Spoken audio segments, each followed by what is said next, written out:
Greetings, family.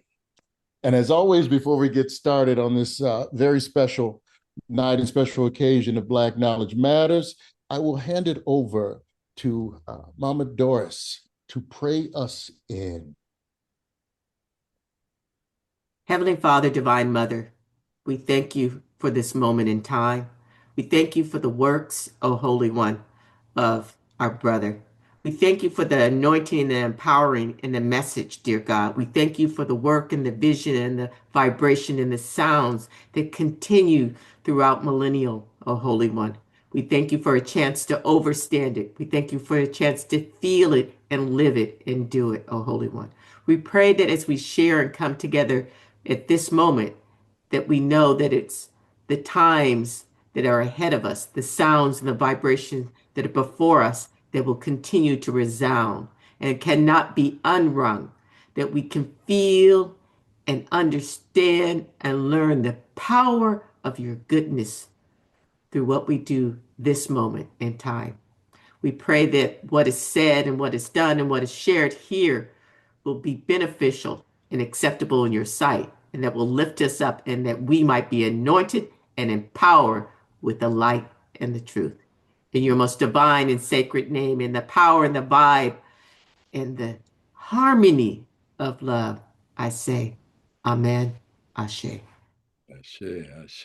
Hey, Thank you hey. for the word. Thank you. Yes, so greetings, family, and welcome to Black Journey, as our brother will share with one of the paths toward individual and healing. Welcome our brother Terence Elliott, who is an emeritus college professor and certified sound therapist.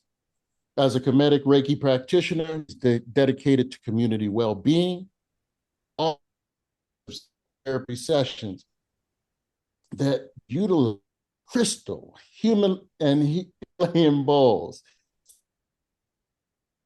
ocean drums, chimes, and it all to us. He also incorporates Qigong and exercises to guide individuals in mindfulness and meditation, fostering approach to returning body, mind, and spirit. He is the author of Spirit, Rhythm, and Story, Community Building and Healing Through Song, and Hip Hop Music, History, and Culture. He discusses his new book, Healing Power of Sound. I can personally attest, can be praised for its blend of historical context, scientific information, and actionable exercises, making it a comprehensive resource for those seeking healing through culturally relevant practices, a true gift and contribution to our community. And I would be remiss if I did not point out he has been blessed. His wife for over 45 years, and together they have brought into this world beautiful children and grandchildren, some of them who are with us on this journey tonight as well. So, Brother Terence, please inform and nourish us. Well, thank you, Brother Youssef. You're going out a little bit. Hopefully, that's not just my end. Maybe other people are hearing that too, Sugar D. Yeah. So, yes. Not sure about the sound. But let me know if I'm doing the same, and we'll see if we can just. We got the minister Bill here to help us get our stuff together. But I just want to say thank you to all. Thank you for taking the time and being here and being present. Um, this work is a community work. It's a people's work. I don't take any credit like I have any great knowledge. I'm just here sharing the things that I've been learning and others have been teaching me. But I want to start off just thanking Sister Doris, especially for inviting me to this and just giving me encouragement and inspiration through the years just to do the work that I'm doing. Um, and definitely, I want to thank Brother Youssef for taking time and doing this work he's doing. It's an amazing job hosting. You know, we're only as good as the host, and he's doing an amazing job, fantastic job. So definitely, I want to salute those two people. And I would be remiss if I didn't dedicate this. You know, and we'll say we pour libations as we start. We ask the ancestors in our prayer to be with us. So I just want to ask my brother, Imhotep, Elijah, Akabalon, to be with us, to help continue to guide me and guide my words. So, you know, I know when he smiles, I need to get myself back on par, or it might be something else, but I'm always just continuing to feel his energy within me, and I'm just so blessed for that. So thank you. Thank you all. I want to start with just some breathing exercise. You know, I believe, you know, our breath is what joins us together with our spirit. And so if we could just take a minute just to kind of find our balance wherever we are, wherever we're sitting, or if you're standing or whatever you're doing, just to try to maybe get feet on the floor and maybe try to get back straight if you can, or whatever feels good and comfortable for you, just to, you know, be in this wonderful space that we're in. And we're going to just do 4 different kind of breaths. I believe that we earth our bodies, we water our blood, we air our breath, and we fire our spirit. So I want to start with an earth breath. And the earth breath is, as we take a deep breath, we're going to take it through our nose, and then we're going to let it out through our nose. That's going to be our earth breath. And then we'll do another one. So let's start with that earth breath. Just kind of calm ourselves, however you want to sit there. We're going to take it through our nose, hold it for a count of 4. Here we go. And let it out through our nose. Now we're going to do a water breath. A water breath, we're going to take it through our nose and let it out through our mouth. Here we go. In through our nose, out through our mouth. Now we're going to take a air breath. Air breath is going to be through our mouth and out through our mouth. All right. So we're going to breathe in through our mouth. This is one we don't always do in group sessions because we don't always want to breathe in everybody from our mouth. But hopefully you're by yourself in that space. So I'm going to let you do this air breath. We're going to take that breath through our mouth and let it out. And the fire breath, the last one, is in through our mouth and out through our nose. Here we go. In through our mouth, out through our nose.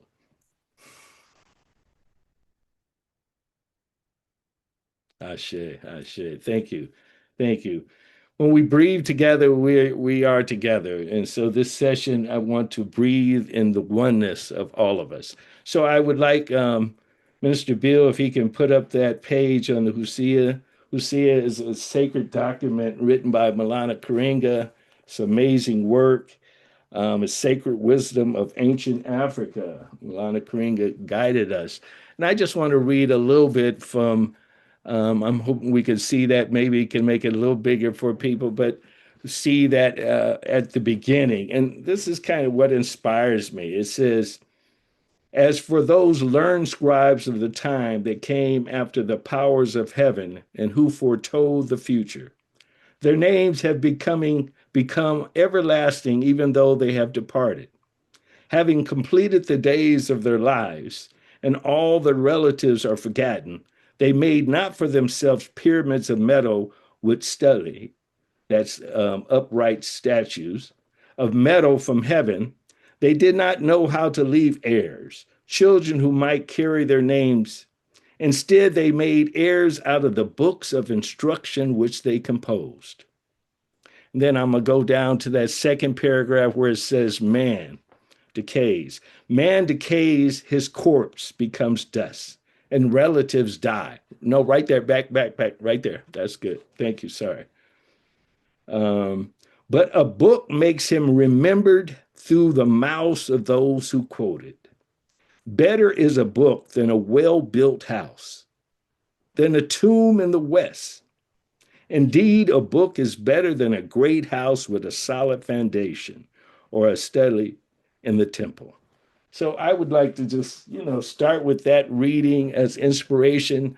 Then we'll let that go and I'm gonna share my screen. Thank you, Minister Bill, for helping us and helping us look at that. It's always wonderful when we can see what people are saying and speaking. So I appreciate you helping me there. I'm gonna share my screen here. Go to my desktop. If this works all, we'll be so excited. So do some maneuvering here. There we go. Oh, I didn't share. Okay, I got to get out. Somebody was supposed to remind me. I was supposed to hit a button. Okay. That was me. Okay, let me start again. Hit the button, Terence. Hit the button. There, share sound. Okay, now I got it. Okay, share. Now we're going to hit this button. All right. All right, we're going to bring y'all out of this a little bit so you can see. Can everybody see my slide? Yes. Okay, Yes. thank you. Because I can't see you, so I'm only can see my slide. So thank you again for taking a minute out of your day and joining me. Thank all of you that have purchased this book or thinking about it. Like I said, this work, if we're really guided by our ancestors and elders, we let. So we're looking at it in the with your notes. So you might want to just share your presentation. Yeah, in that the screen that just says share presentation. Which one that says just share presentation? I want to see my notes though. So how do I do know, that? but I don't know if everyone else needs to see them. Okay. So which one's just says share presentation? Try the presenter view. Yes, right where you are. Yeah, that's what I want. Oh, you see my notes here? Yeah, Okay. but it's okay. It's All right. Thank you. I'm not sure who's talking, but thank you for helping. That would be your wife. Oh, of course, that's who that is. Well, you can see, I'm sorry if you don't want to see my notes, but here's my notes too. I thought it wouldn't show that, but if I'm not supposed to hit something, y'all tell me where. But again, this is a book that I wrote, and like I was explaining to yourself last night, I basically wrote this book. And why I write is because when I get knowledge and I start collecting knowledge, it's my way to release, my way to keep growing. So after I put it down and write some, then I'm able to gather more information. So that was one of the reasons I did this. So again, welcome everybody. This book and presentations are about rediscovering sound as a form of healing in the Black community. Sound is indeed our medicine. It connects us to the ancestors, our inner self, and to one another. And I did this book along with music. So just want you just to take a minute before I get started and just maybe listen to sound, listen to music, listen to how we move by this.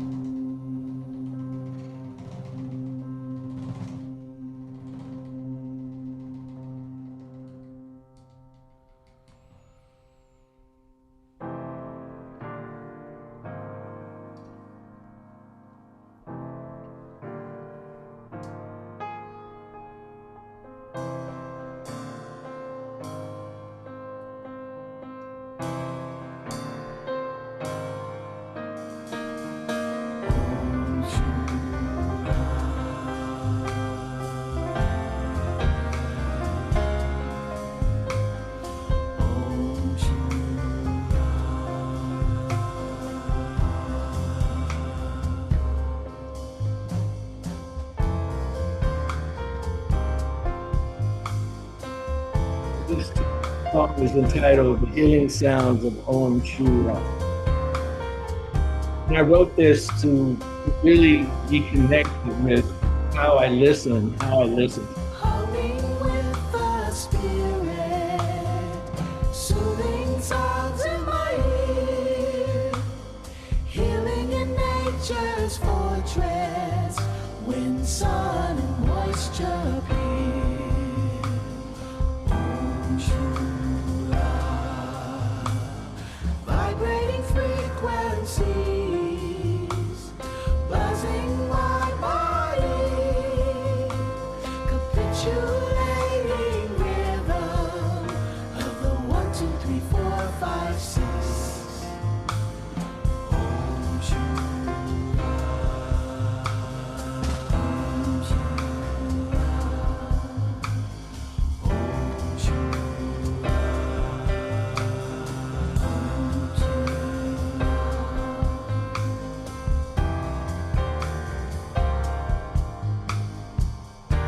Melody telling my story, so unimaginable, revealing all my secrets, heart light as a feather. So words, lyrics, melodies, harmonies, rhythms, they all compose what we call music. But the basics of all of it is just sound, just tones and frequencies and energies. So I'm stating here, I'm saying the purpose of this work is to remind us that sound is not just entertainment. It is truly is healing. And I wrote this book for my children and their children, for current and aspiring sound healers, yoga instructors, meditation instructors, holistic wellness practitioners, and those who want to root their practice in African and Black diasporic traditions. This also includes Black professionals and athletes who must manage high pressure and chronic stress, for anyone carrying pain in their bodies and music in their spirit, and for those who are ready to reclaim their right to resonate. Sound has always been a tool of survival, resistance, and a pathway to collective wellness. So these words are words that were guiding me to think about it. And a lot of people ask, why do we need a work? You know, a lot of people, should I add for the Black community? Shouldn't this just be a book titled The Healing Power of Sound? Why do I need to state the Black community? I'm sure a lot of you can help me answer that. I think we need a particular book that just talks to us, talks to our history, our lineage, our issues, our ways that we hear vibrations and frequencies, how we need this to guide us, how we need that mental and emotional, physical health, how we need sound therapy, and how it is really an ancient technique that has been passed on and practiced for thousands of years in African and Black cultures worldwide. So, this method is just a theory that sound frequencies can have a beneficial impact on our bodies, our energy centers, our chakras, or what we call Oritus in Kemet, and encourage balance and healing. So our community, as Black community, has endured trauma and stress across the generation. Healing must come from within, and we know sound can do this.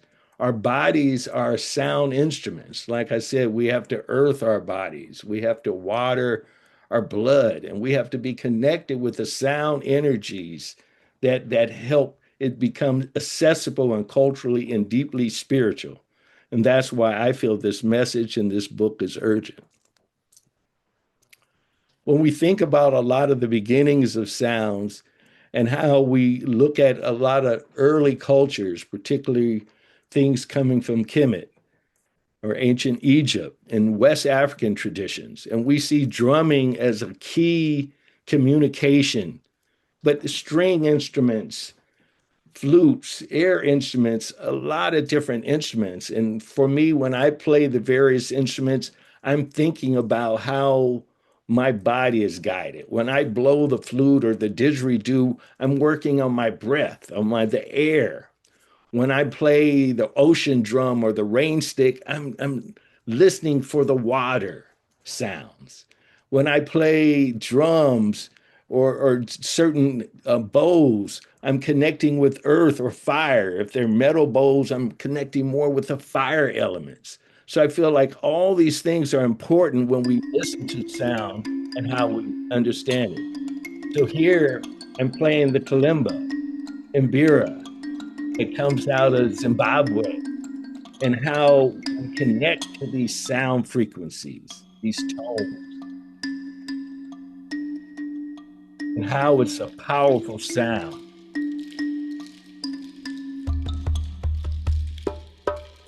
And the drumming, how the drum speaks to us, how it's a communicator. Now, there's a science in all of this. And I tried to not get too deep and heavy in the book about the science because sometimes, that everybody can't just follow a lot of those kind of understandings. And we're still trying to get a better understanding of how we're looking at a lot of these frequencies. There's so many various frequencies, and we can talk about the solfeggio frequencies. There's usually six, and then we added three others and made it nine. But there's different frequencies we hear when we think about music and how we look at from a Western sense. We have basically seven letters, A through G. And a lot of times, how we look at music, and sometimes even how people teach us about the different bowls, like the singing bowls, the crystal bowls, they think of it in a scale. They think of different chakras or different frequencies connecting to like that C scale. I don't think as simple as that, but I do think we need to start understanding that there's certain tones that we vibrate with each of us. Each of us should find that tone center, as they call it. And you can do various tests, and people can help you who do this work to help you guide that. But here, when I'm thinking about vibration frequencies and resonance, I think of the two frequencies that I like to work with a lot, and that's 432 and 528. And there are different kind of reasons why these frequencies. Now, when we go to the piano, we hit the A note on the piano in the middle of the piano, close to middle C. That's a 440 frequency. So some people say back in 1939, it was a decision to change the frequency from maybe 432 or something else to 440 to become a standard way of looking at things. And so it's many different theories and maybe people's thoughts about why that was changed, and you can read up on that. I'm not sure if we can prove any of those things, but some people think that they changed it to 440 to keep people unbalanced, and 432 was a more of a balancing thing. I'm not sure if we can really clarify that yet, but we are looking into it. But 432 really has a very natural harmony. And you can go on Google or wherever you listen to sound and ask to hear the songs you like being played on 432. Now, it would be very difficult, I think, with just our natural ear to hear the difference of 440 and 432. But some people say it keeps you more relaxed. It's more of a natural harmony. Now, 528 is like the C note. Again, it's not tuned to that when we think of standard tuning, but they say when you get bows or certain instruments in a 528 sound, it's kind of like a love healing sound. Now, when you put two sounds together like that, if in one ear you're listening to one frequency and another ear you're listening to another, like a 432 and a 528, that middle sound that you hear in the middle is like a 96 hertz, right? If you can follow me there. And that gives you what we call a binaural beat. And that sound, I hope this is not too loud here, but that sound is, they say, will help kind of guide your nervous system and balance you. Check it out. Listen.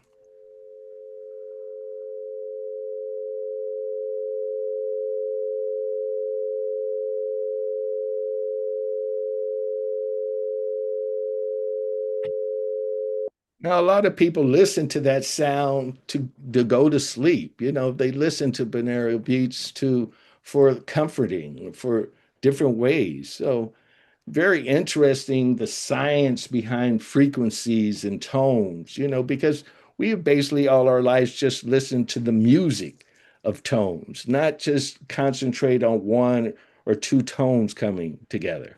So I think it's an interesting perspective, and that's kind of things that I've talked about in the book and I do in my work as a sound therapist. Now, when we think of the drum, yes, the drum is truly a heartbeat, and it's the voice of many people. When we think of in West African cultures, people speak in tonal languages. And certain drum sounds, as the djembe drum for sure, and different drums, the dudun, the way they hit tones actually is way how people can hear. I remember the first time being in Nigeria and hearing the drummers play and people start laughing or it looked like they were communicating. I was like, wow, I always thought it was like a Morse code or something. And I'm saying people are really understanding what the drum is saying. That would just really move me. So the drum is a tonal language.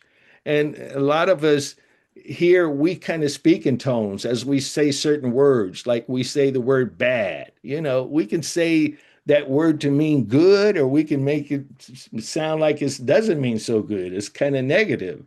And a lot of that is done by our pitch. So I say, that's bad, or that's bad. You kind of hear it in my tone to understand how I'm phrasing that word. And a lot of times in the community, we say it's not what you say, but what? But How you say it? but how you say it. Thank you, Yusef. It's not what you say, but how you say it. So we have to watch how we speak tones, how we say words. You know, a lot of times when we're not feeling good, sometimes we put it out, we say that to ourselves and to others. We have to change how we put out words. Words have strong meaning by the tones we say. So we have to adjust that tonal pitch. So, yes, the drum is the heartbeat of the people, but it speaks our language. So we have to hear it. And a lot of these drums were banned because they were so powerful. So when we listen to the drum, we listen to the beat, listen to the flavors, Brothers of the drum. we can hear the flavors. Now, when we really just stop and investigate the drum, you know, I found this quote by Babatunde Olutunje, um, brother drummer from Nigeria. He basically said how he thinks about the spirit of the African drum and the philosophy. And he's saying the body of the drum comes from a tree, so it contains a living spirit of the tree. And a great care is taken to keep that drum alive, right? And what that drum. But the same is true of the skin of the drum. Usually it's from a goat skin or a cow skin, something, but it's also the spirit. Now, I'm saying here, the sound of the drum has this connected to the heartbeat, but it's also has a body, skin, and head and voice. The drum and the human body are referred to as we call the beating bodies. They're connected by the skin, which is primary sensory organ. So it's like what affects our skin, what gets on our skin, what touches us, that can cause illness, that can cause disflavorment. So we have to understand our skin is a protective tool, it's a barrier, right? And like the drum, it is kind of our beating body, right? So the drum speech is like our own. It's the beating extension of the beating endured on our bodies. The skin serves as a conduit between the inner and outward worlds, whereas the drum serves as this spiritual and material realms and plays a significant role how we perceive our body and the outside world. So I think that's a very heavy concept. Another concept that I explore and still love to work with, a lot of times for me, meditation is easier for me when I do humming or what we call toning.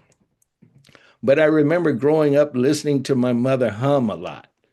And I remember listening like on Saturday mornings or mornings that she would be cleaning the house with that Hoover vacuum cleaner. And something about that noise of that vacuum cleaner, that hum, that buzz would always just really relax me. And just as a way just to help me just sleep. And it just was a comforting thing. But we do a lot of this in the Black church.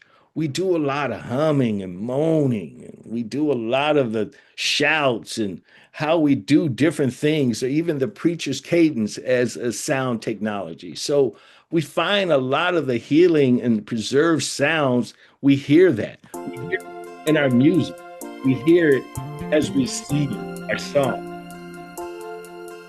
This is the good Brian Baje singing Why We Gotta Pray.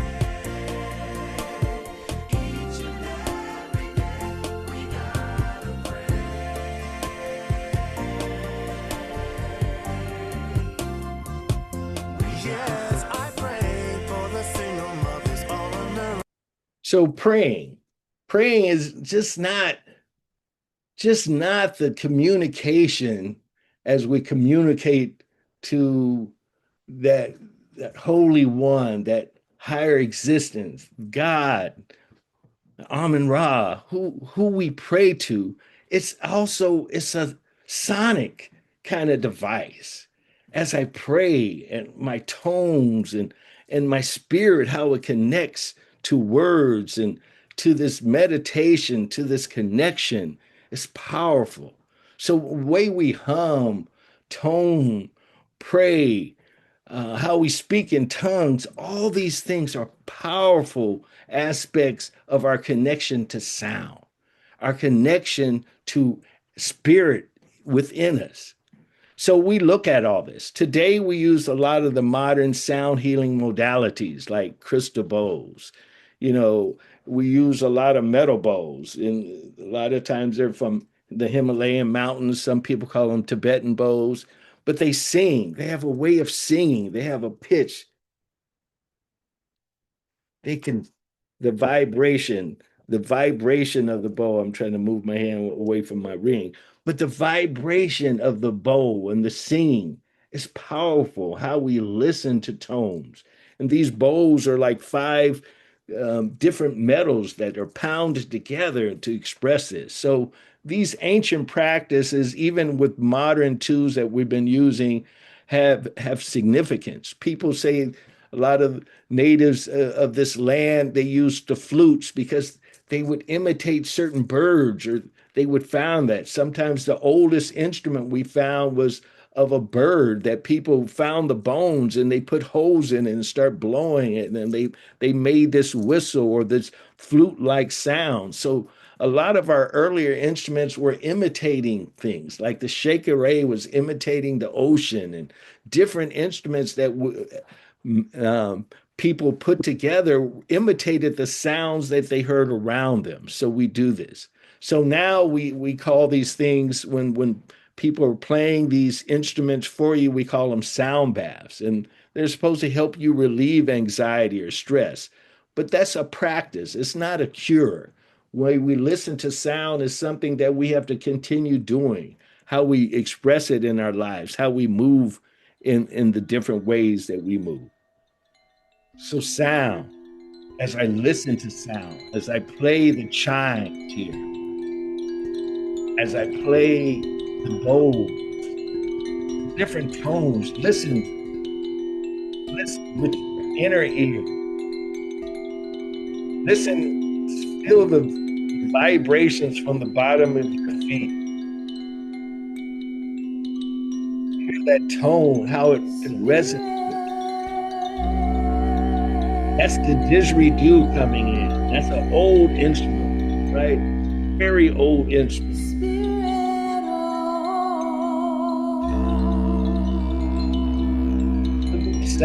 These sounds were used to help people kind of restore their balance, right? They were able to be a collective and community healing. People would sit in circles and do these sounds and sing songs and play drums or whatever we did. It was a part of being connected to that inner power of us, me connecting with our bodies and understanding nature. So healing is not a solo journey. It is a collective art. And that's why we come together in social elements. We come together in sacred places, some called churches, right? Or different centers that we congregate in to listen, to hear each other, listen to our voices, our tones. Some when we go to dancing and why we party to move our bodies, to shake all of our bodies, do all these things. So the vibrations, all these help to resonate us with the whole community.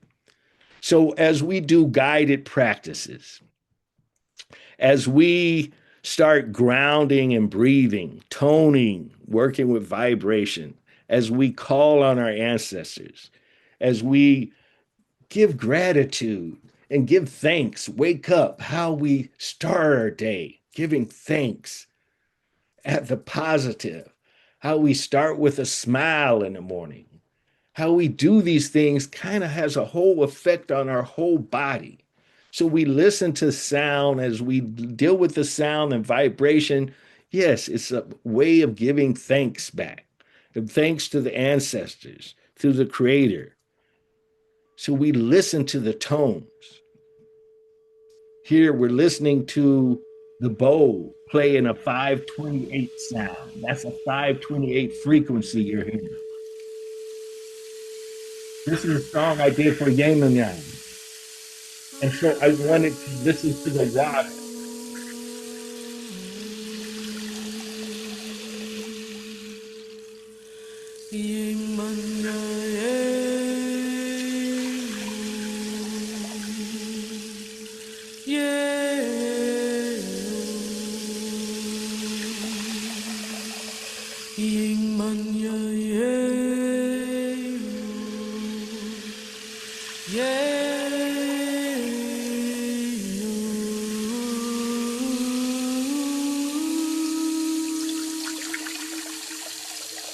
So as you ground yourself, take a deep breath, relax yourself. Maybe you tone or hum softly with the sound. Find your note. Feel the vibration with it. Just take a minute.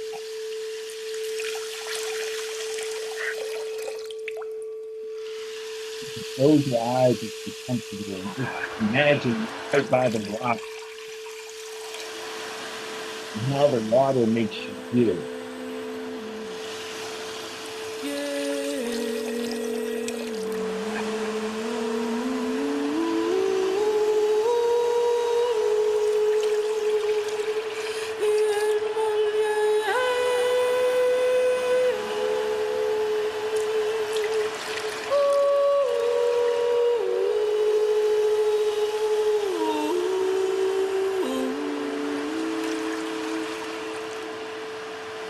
I rise like the tide. I shine like the sea. The power of Yemen Yah is flowing through me. 9-year-old granddaughter, help me stretch, we feel the water, why water is so important. Such a strong type of why we love sitting next to the water. And if you hum, listen to the hum and know it.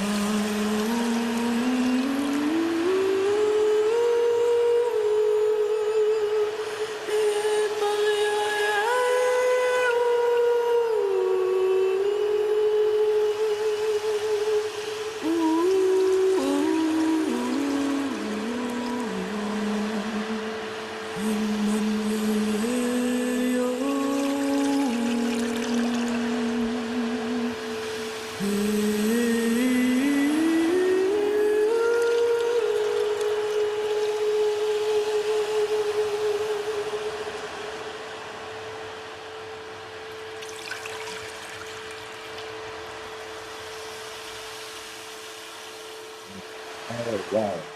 How does that make you feel? Is it a calming spirit? So I'm Peaceful. Yes, thank you. So I'm It's gonna stop this so I can look at you. It's pretty hard talking to my screen and not seeing this, so I'm gonna have to get off the screen and stop this sharing. But let me say just a couple things, and then let's have a discussion about this because I don't want me just like I'm reading things to you and just talking at you. I want to talk together in community. So my whole points is that sound reconnects us to self, to our inner self. You know, vibrations, frequencies, energies, they're a very key part of who we are as humans, right? And and so it connects us to one another. So our voice, our sounds, all these are part of our medicines, are part of our healing, is which is a collective act. And really what kind of ended on this screen here, you know, as like I was talking to Yusef last night, you know, as soon as you write something down, then you start finding all kind of things you want that you wish you would have added in the book when I was writing. But finding how a lot of people, and since this is African Heritage Month, and we definitely pour our libations to Carter G. Woodson, who started this Negro History Week in 1926, particularly around this week, right? The second week of February. And then it became Black History Month in 76. Now we're 100 years and we're looking at this as African Heritage Month. So we want to pay tribute to him, but we want to pay tribute to some of the people who have used holistic healing in their work. And so primary for me as a jazz musician, you know, I look at Milford Graves. If you don't know who he is, I know Damani knows who that is, right? Damani, you know who that is, Damani, huh? No, I'm afraid not. Milford Well, Graves. then I'm going to send you that one. You look up Milford Graves, legendary free drummer that kind of did avant-garde drumming, right, and percussion. But he was considered as a sound scientist. He he treated drumming and health aid to study relationships between drum and heartbeats in the human body. He researched rhythmic therapy, right? And he was kind of known as the jazz shaman in the 20th century. And he, you know, so a lot of things he did, but it was revolutionary how he used and treated people with the heartbeat. And a lot of people say back in the pyramids, you know, people treated you with the sound. These were sound chambers, and people gathered in these sound chambers, or doctors, Imhotep might have helped people through listening to the sound in these chambers. Rosa Parks, I read that she practiced yoga for 30 years. She started when she was 52. I think her niece brought it to her and she started doing it. And then she eventually started even teaching it, but she used this to help manage stress. Fannie Lou Hamer used breathing exercise to manage her stress, you know. And when we really look and read their histories or watch documentaries on YouTube about these people, it's amazing what they went through and the struggles they went to as being activists in the struggles to help Black people, to help our people to be better, to deal with things that they were under tremendous amounts of stress.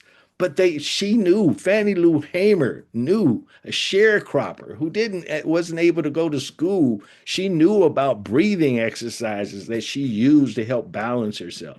They say Alice Walker has written many books and many things about the benefits of mindfulness exercises and breath works.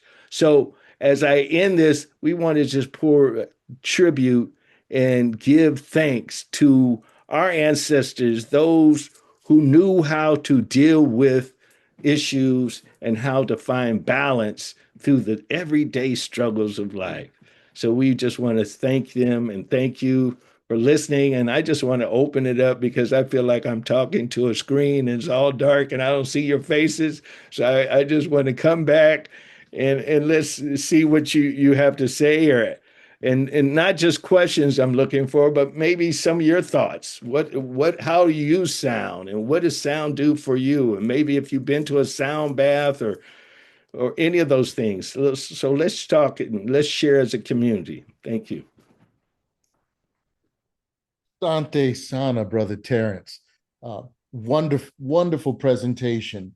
I have a question as far as what was the moment, situation, or realization that brought you to sound therapy, that made this work for you necessary?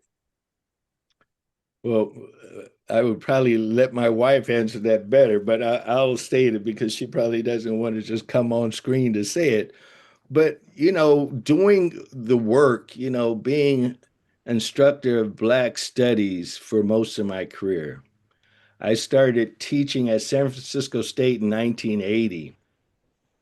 And I was fortunate, I graduated in 79. And I really went to San Francisco State to major in music, but I took so many Black studies courses because, I just had to know more.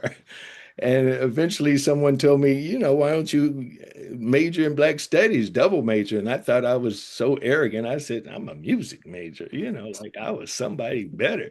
And then she said, well, you can have a double major, you music major. And I said, okay. And I did it. And, almost every job I got after that was in Black studies, was not in music. But to say all that is really so my years of teaching and years of dealing with stress and, growing up in Parchester Village here in Richmond, that I didn't deal with emotions well. And I grew up thinking, the way you show emotion is you show how tough you are. You got to fight. We didn't do a lot of fighting, but running. But we thought we had to stand up and yell and talk stuff and want to duke it out, or that's what we called it back in the day. But so I realized that I was dealing with a lot of emotional imbalance and something wasn't working. I have all these degrees, I've had all this experience, and I'm a musician. Why am I off? And I needed something else. And then my father had got Alzheimer's, and it really bothered me a lot. And I started reading about it, and I came across this term, music therapy, and which I heard of, but then it got in deeper and it says sound therapy. And I said, what is this? And this can help. And, so I started studying and I realized that was my call. Like they say, when you get a call, you have to know how to answer. That was my call. And I heard it. And I said, well, this is what I'm going to do. I said, as soon as I stop this, as soon as I retired, I'm going to go back to school and learn everything I can about sound healing. One, so I can get myself balanced, so I can stay calm. And two, maybe I could share this with other Black men like myself that have to always think that we can't cry, we can't show emotion, we just have to show how tough we are. So that's why I did it.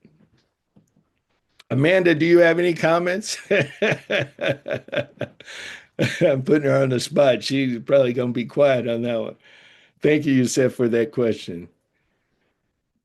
Any other thoughts, people? What's your thoughts, Sebastian? I see you. Hey man, thanks a lot. Again, we've had some conversations, and um I understand you a lot better now through this class. But it's you mentioned grounding, and sound is your grounding.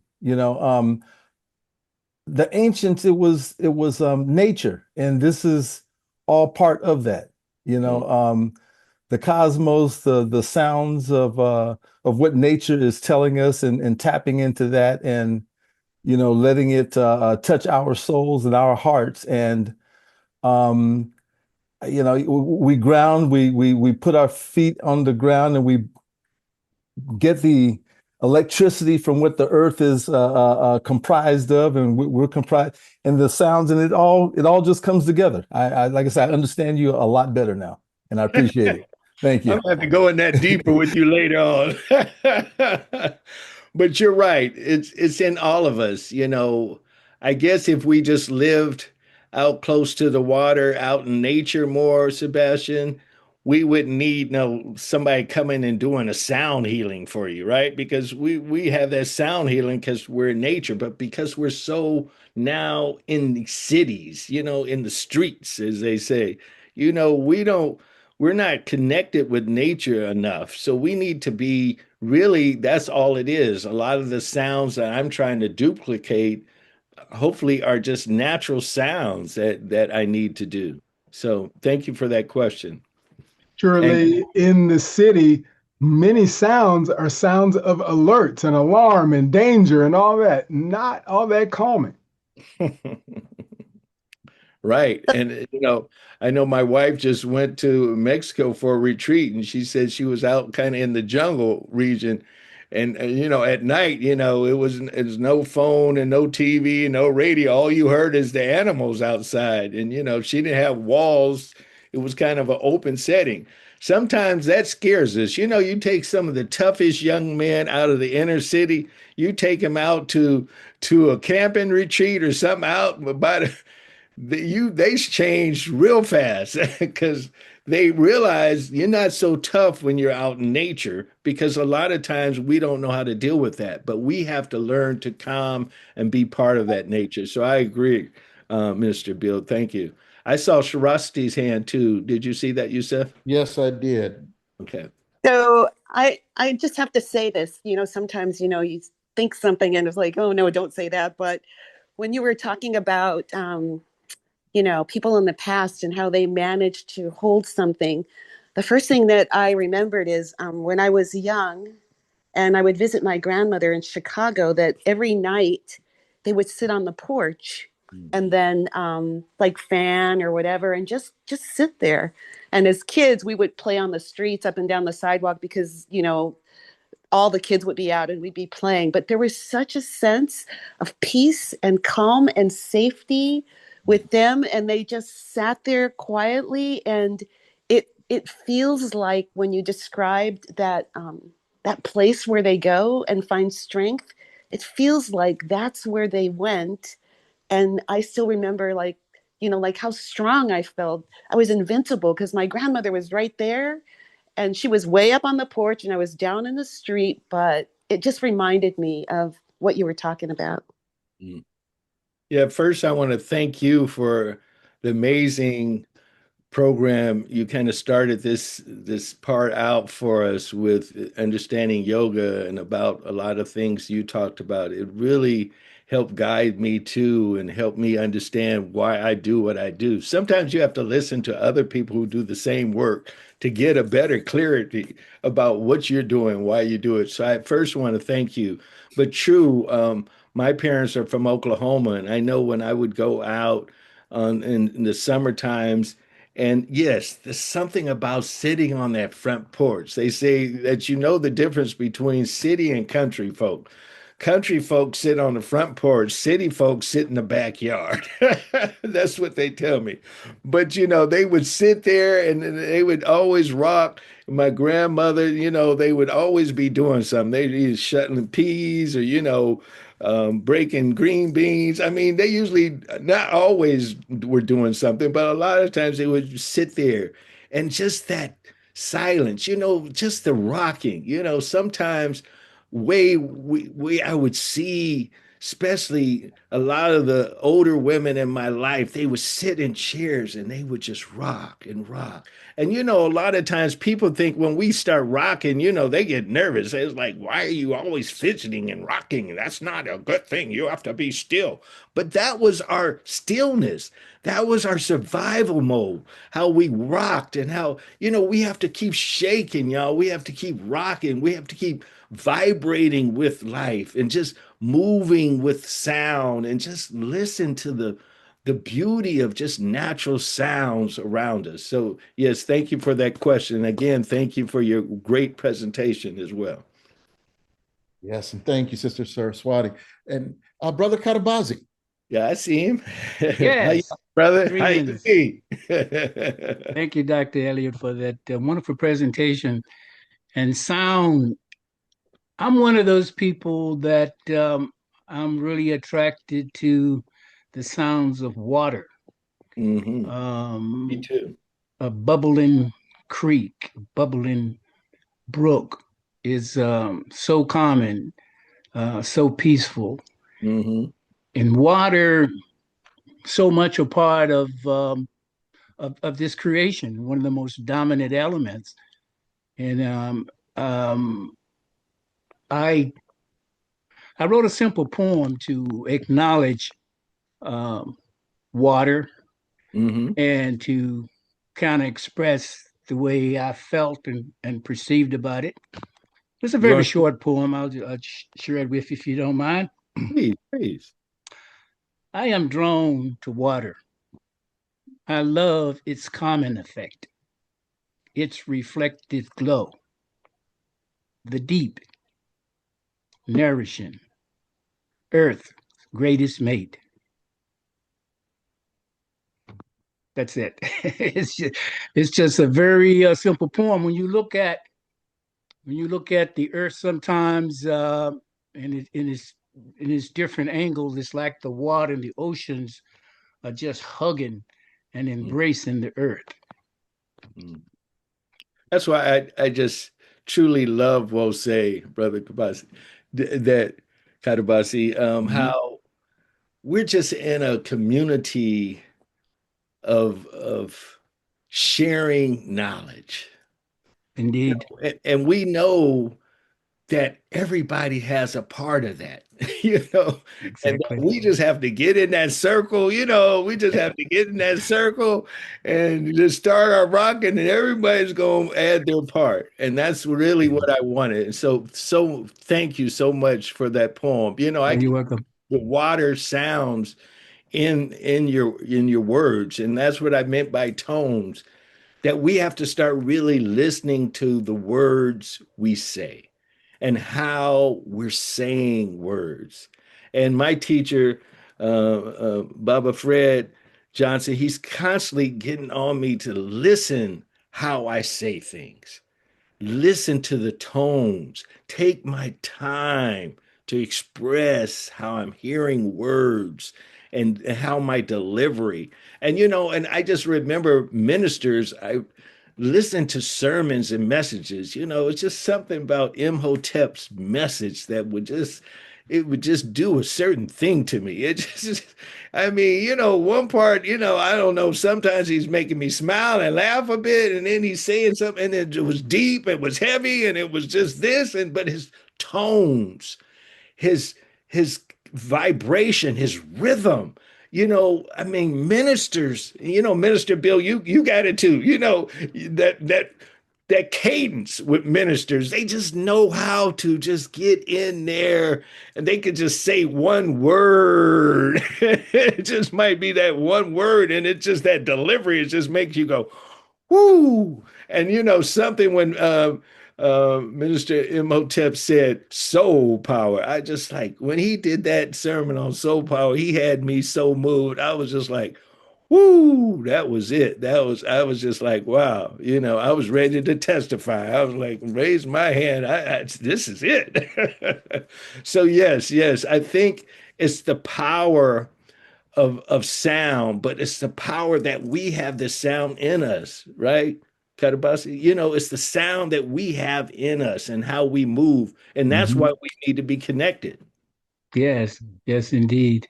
Yeah, the sound on your sound bowls too is I find very very soothing and very appealing. It's like it penetrates your essence and kind of fills you up with something. So sound, music, it's in us, and I guess that's the way we express it. Yes. That's why we expressed and created so many different musical genres over the years. Probably all of them. Yeah. Probably created all of them. Exactly. Quiet as kept. I remember a lady telling me one time, a coworker, we was talking, and she was a Asian person and not too. I don't think she had been in the country that long. And we was talking, and she was talking about black people and how she just loved the music and just how much the music was just in Black people. Right. And I think that's true. It's just in us. Right. And we feel it. And if you don't, that's the number one thing about us. If we don't feel your music, right. And then we dance it. Right. All these incredible dances we've created out of the various musical genres. And if you've seen many of the African tribes in West Africa, oh man, all the different dance moves that they cannot make. stay still when you watch Not that. at all. Everything moves. Let me interject. This is a wonderful discussion here and everything. And thank you for sharing, Brother Katabasi, your poem. We have Sister Doris and then Sister Akanke right after that. So thank you. Thank you for catching that. I'm trying to restrain myself because it's so much to this, and I have some notes, and so as a retiree, I think about I no longer have to wake up to that alarm clock. We have to go, and we have to go to work, and you hear that and how that starts out our day. Just that vibration or that tone, how we wake up. And I've always been the type, don't talk to me first thing in the morning because I have to get into the rhythm and vibe. But I just want to share a couple of things. Is that, and you talk about the tone, and those of you who've been in my backyard, the chime that we had. Imhotep and I listened to a lot of different chimes on the internet, trying to find which one was the tone.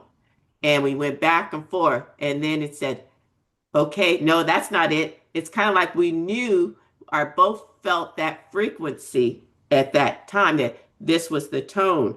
And so we talked about tone, beat, and harmony, and even the silence. So we've said, in the rhythm that you have the beat, and then you have the rest note, and then you get into that rhythm.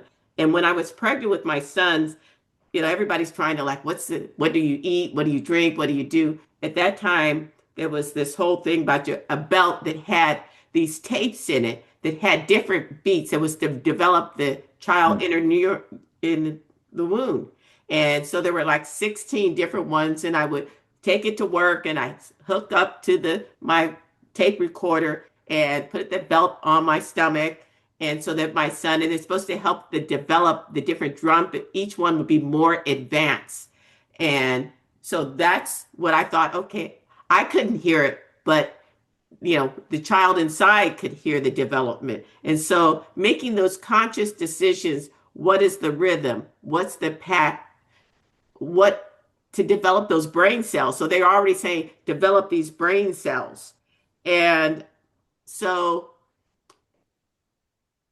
last week, I guess it was about a week ago, and I was reading the book and just thinking about the tone and the harmony. And when I called Terence, I said, it brings tears to my eyes because I think about all of this that we've been studying for 40 years, trying to find that path, trying to understand it. And all of a sudden, I heard a tone. It was like Imhotep was humming in my ear. And it startled me. It literally, I jerked, and I was like, okay, then I wanted to go downstairs to see what note it was. And I'm like, okay. And Mariana came over. I'm like, okay, that's a note. It's below middle C. I'm listening. And then 2 days later, on the other side, la, and I'm like, oh no, am I gonna get a note every day? Is this, am I here? But as we listen to the tone of our body, the tone of our home, the refrigerator, the heater, all of those things, right? Even what I'm talking about, the vacuum cleaner, right? Yeah. That rhythm. Yes. And it's like, oh wow, and even more so, my reflection in as I relate to the different things is that the last day, Imhotep's voice, when you try to project, and it was like, like you get the vibration and you're forcing and trying to get that tone to come out. through your bones, through everything. And I was reading the section, different tones and things, how that relates to different organs. Well, when someone has cancer that bad, you would think that their organs, their kidney would not be functioning. His kidney was perfect function still.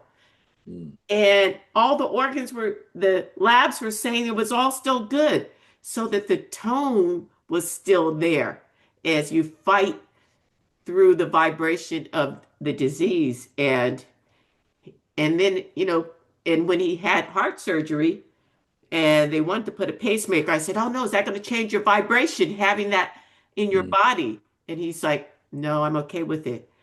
But when you pass, they usually have to get permission to turn off your pacemaker, otherwise it keeps on going. Yeah. And I'm like, but the spirit, the vibration is what causes all your organs to work in unison, to flow, for your ears to hear, for your eyes to see. Those are the true vibrations, not the beat and the pulse of mechanical. While they keep other things going, but the true essence of sound and power and rhythm and frequency is just so incredible. And that goes back to the breathing. So it's like, what happens when we have shallow breathing? What's going on if we're tone deaf? Understanding. So those are some of the things that makes me reflect. And I can hear Makalisi playing the flute or humming. And I remember an anniversary, we were out at the McClatchy Park and someone was inebriated that was hanging around the park and they were about to disrupt. And all of a sudden we start singing, Amen, Amen, Spirit of we just start humming, Amen, Amen, Amen, and it's like, it just kind of Powerful. all out, Yeah. know. Yeah. It's like it says in the book, we are our kids. You sing that song, or you hear your mother or grandmother washing dishes and humming that song, Yeah. and then you in the back singing that your grandfather patting his feet with his big foot with Stacy Adams, and they be patting, and the kids be jumping, and so it brought all those things that are muscle memory.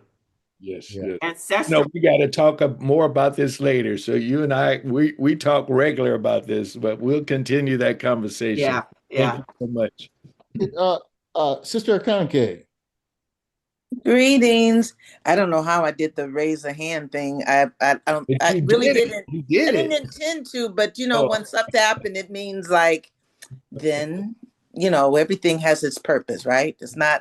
Yes. But anyway, the sound, because I love singing and I love to hear singing, and singing so is well. very important to my soul.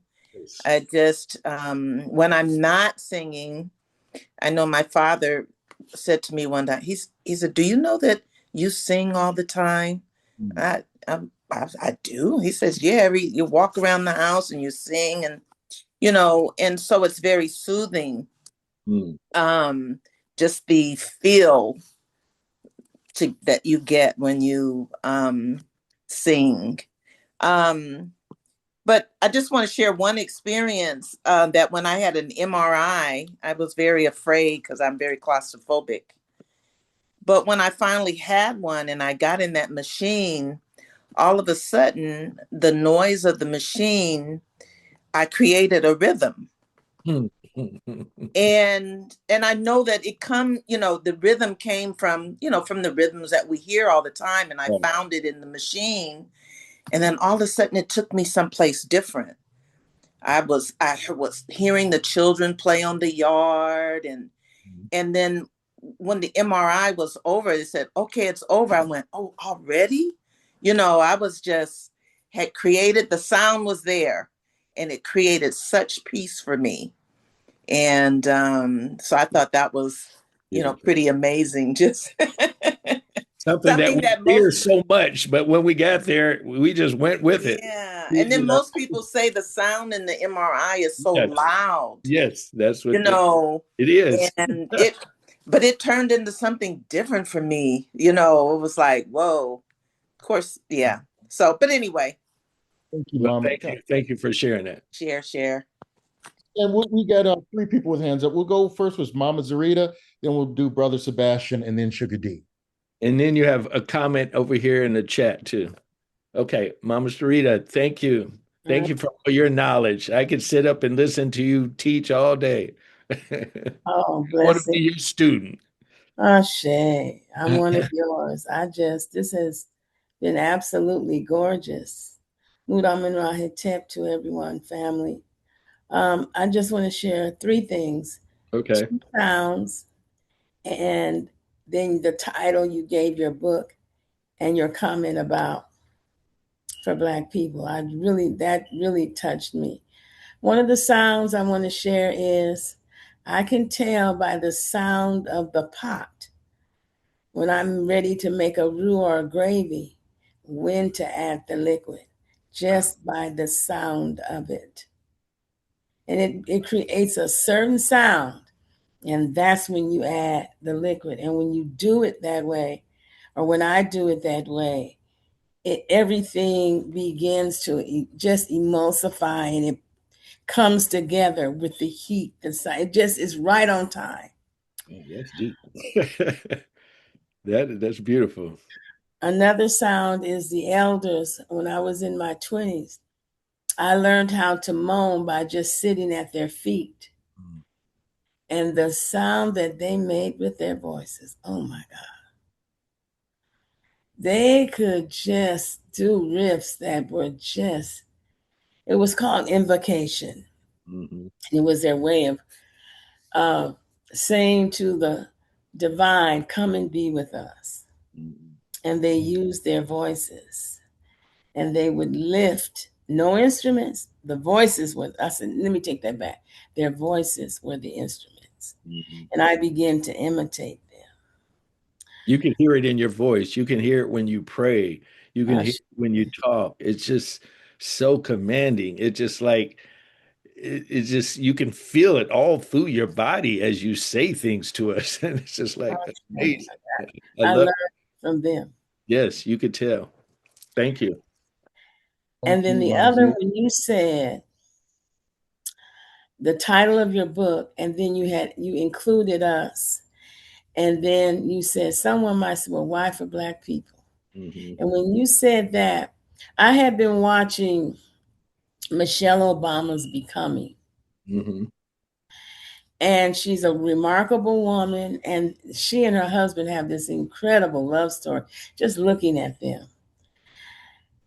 But one of the things I decided in watching her, she was surrounded by so many non-Africans. I said, I am so happy that I am surrounded by my people. I am so, and when you gave that title, it took me back to that experience. And it was just so enlightening to hear you give that affirmation. And that's how I hear it. So I give thanks and I say, Ashe. Thank you. I give thanks to you for being one of your students. Thank you. Brother Sebastian. Real quick, I will say that most of us probably grew up where that when you get around people and you meet them for the first time or something, you said, man, we were vibing. Yeah, yes, right? Yeah. And I heard you, Brother Terence and Mama Doris, speak of vibration and how Minister Imhotep, when he spoke, that vibration. And it had me go to, I'm still back on this nature thing, right? So I'm thinking of a school of fish and a flock of birds. Yes. And you ever wonder, you see, I mean, it could be hundreds, thousands of them, and how it is that simultaneously they take off and they go in the same direction at the same time. The connectiveness, the vibration, how when you meet that person, we're vibing, you're in, the frequencies are in alignment, and when you guys were saying that, I just went back to nature and thought about that. And that's the same thing that Imhotep and others that we get around, or those preachers that they get you into that rhythm and, you're vibing with them and you walk into a club and everybody's head is, just flowing and bouncing at the same. Now you walk into some other clubs, man, and you just don't know what's going on, but that's for a story that we don't even have to. Right, but sound is powerful. Sound is something we can't turn off, and as Mama Doris was talking about sound in the womb, that was our first experience. We start hearing in the womb. It's just sound, we can close our eyes, we can maybe hold our nose, we can shut our mouths, but we can't turn off our ears. And our ears are powerful. So it's a powerful device. And yes, and we have to understand why we have that, why it's so powerful, why we have to really make sure we're listening and what we're listening to and make sure we're protecting this. They say you are what you eat, you are what you listen to as well. Sugar D, talk to us. Well, I am just loving this, and I can't wait to read the book. I just got it yesterday. Anyway, all I have to say about the sound is I love that bass. It's something about the bass. And all of my life, even as a child, that bass resonated with me. And I don't care what song I hear, unless it's other folks' song, I can hear that bass. If I can't hear anything else, I can hear that bass. So it's just something about that bass. Yeah, it's something about funk music, and I read really it comes from the term lufuke, you know, and it means, sit next to the elder because he's giving off wisdom. He's smelling the wisdom. You can smell his wisdom, lufuke. And it's really what George Clinton and them was talking about, the funk. When we start hitting that funk, it's space in that music. Boom, boom. It's a lot of space, and you hear that bass driving, and it's something about, when you on the dance floor, you start feeling the funk, and you can smell my funk because I'm gonna get it right. So it's just something about how we get these words, and they're deeper than just us. We know they're connected to a deeper source. So when we start learning, like Mama Rita teaches us about words, where they come from, where the root words, how we need to understand and those connections to it.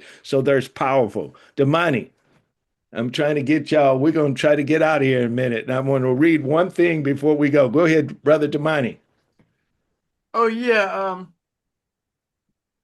yeah, music. A couple years ago, I did some research. I was listening to a couple of YouTube videos about music therapists, and it was Yes. talking about music and health. Same thing we're talking about here, music and health. And anyway, it talks about research teams of neuroscientists have broken down scientifically how music, sound stimulation ignites fireworks, neurons all over the brain. And at the cellular level through neural pathways and receptors to connect with motor, visual, and auditory cortexes. That's why musicians have more executive thinking, because it's connecting the left and the right hemisphere of the brain together. So my question is, I got this research from music. There's a paper I got written up on it. Music therapists from the Music Health and Research Collaborative. So you think music therapy is becoming an alternative I think health it's modality? even deeper than that. Scientists and physicists are really studying music for the last 10 to 20 years. Now, a lot of hospitals, a lot of clinics, how they even use ultrasound, they're saying that we have to get away from pharmaceutical medicine. Right. Probably Ben got away from it, but they make so much money and they don't want to let it go because it's not helping us. It's just putting a band-aid on something and it's not curing us. But what we have to find is the real cure. So we have to start practicing our ancient ways. That's why we have to give up on these Tylenols and Bayer and whatever else they're trying to give us because it's not working. We have to eat right. We have to exercise our bodies and we have to listen to the sound to cure us. So I think it's all in there. Ultrasound and all these things now is the biggest thing in hospitals. They might not be using it on us yet, but you better believe they're using it on them. So we better get and connected. I know the time is about up. So I just want to read one thing, Yusef. I know you're trying to guide us here. I know I had a comment from my cousin said we had different pain that requires healing than other cultures, races, and nationalities. Yes, we truly do. And we have to deal with our pain differently than they do. I think Mama Zarita said something about an invocation. So I started this book with the invocation, Mama Zarita, because I thought too, growing up with very spiritual parents and spiritual backgrounds and growing up in Parchester Village, all black village, I understand how we say things and how we should title things as we move through. So I want to read this to everybody as a closing. And thank you for all your questions and thank you for hanging in with me. But I just want to say, in the beginning, there was sound. Before words were spoken, there was breath. Before there was sound of creation, there was silence. Before language existed, there was sound, humming the universe into being. Our spirit breath is sound. It's the rhythm of our existence. It's in our bones, it's in our blood, and in the space between our heartbeats. So listen for your mother's hum in the kitchen, the church choir on Sunday morning, the crowd protest chanting in the streets, the drum that is calling you to remember, the ancestors who are breathing through your spirit. Sound is not just music, y'all. It is our medicine. The vibration mends what was broken and lifts our heavy burden, calling the scattered pieces back into one's whole self. Let us not remain silent, for we are the thunder and the rain, the moan that carried us through the night, the shout that split the sky open, and the happiness that refuses to die. So let the sound begin. Let it rise from our belly to our mouth, from our chest to our hands, centered in our feet to the floor that carries the beat. Let us shake the walls. Let us bless the air. Let us reach the ears of those yet unborn. Because we are here, alive and present, with the echo of every voice that refused to be silenced as a song that never ends. So in the beginning, there was sound. So let the sound begin, y'all. Ashe. With that, if everyone would come off of mute and give our thanks to Brother Terence. Ashe, Yes. Loved it. Beautiful. Yeah. Whoop, whoop, whoop. Looking forward to seeing you Sunday in our sanctuary. All right. One thing, please. Baba Terence, this is Tunde Way. I want to thank you so much for the work that you're doing. My son has gone to many of your sessions. And he really loves them and appreciate it. Thank you for the title of your book.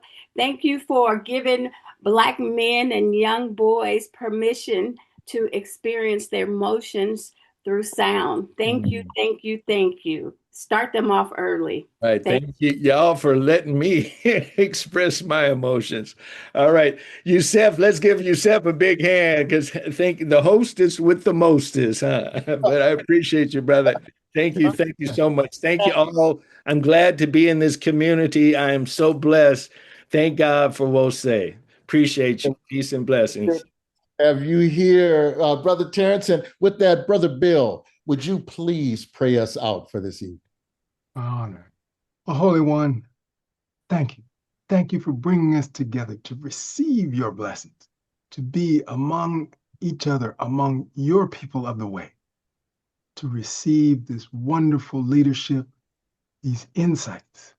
When we're charged with continuing your creation, we need these insights, these spiritual energies and upliftments to help us continue to move forward, not to repeat the past, but to grow toward the future. We thank you, O Amun Ra, in your holy name. Amen. Amen. Ashe. Great vibes. Thank you, fam. Thank you, fam. Before we go, I have one question. Can I ask one question? Not of the doctor, but Mama Doris. Yes. There's a couple of people I've met recently who I think might be a good addition for Black Knowledge Wednesdays. Yeah. So who should I send their information to? To you? Yes, please. So you can check them out and vet them? Okay, Yeah, we'll do. get it All scheduled, right. you know. And we're Okay. really trying to wrap up as we get ready. Now we want to also remind people that here in Sacramento, Terrence is going to bless us in March uh, during the solstice. That's Saturday, March 21st. 21st. Okay, so that's here. And then, hey, thank you. Is it going to be on Zoom? No. We usually don't do that one. No. Yeah. Okay. Also, Brother Terrence, someone had mentioned in the they wanted how they can get the book. I want to say it was Mama Zarita. So she wants to. I'm trying to make sure it's in all local bookstores. I'm gonna try to get by Marcus bookstore, but I made sure that when I published it, it was supposed to get to all independent Black bookstores. I haven't been able to reach anybody from Marcus yet, but I'm gonna try to get by there this week. But hopefully it's there. If it's not, please ask them to go ahead and order it for us because we need it in our communities. Yes, we do. Right. Yes, I called Marcus today and they said they didn't have it. So Okay. that's why I Well, went to Barnes and Noble. okay. Well, I'll make sure they do then. Thank you. We are going to let the women of Wosay come into this channel. Yes. Everyone get Brother Terrence's book and have a wonderful week. Thank y'all. Peace and Before he blessings. goes, is he going to be in our sanctuary in Oakland this Sunday, or is that another Sunday? That's in May. May. That's in May. Okay. Yeah. Sorry about that. All No right. problem. All right. Thank y'all. Peace and blessings. All right. Good job.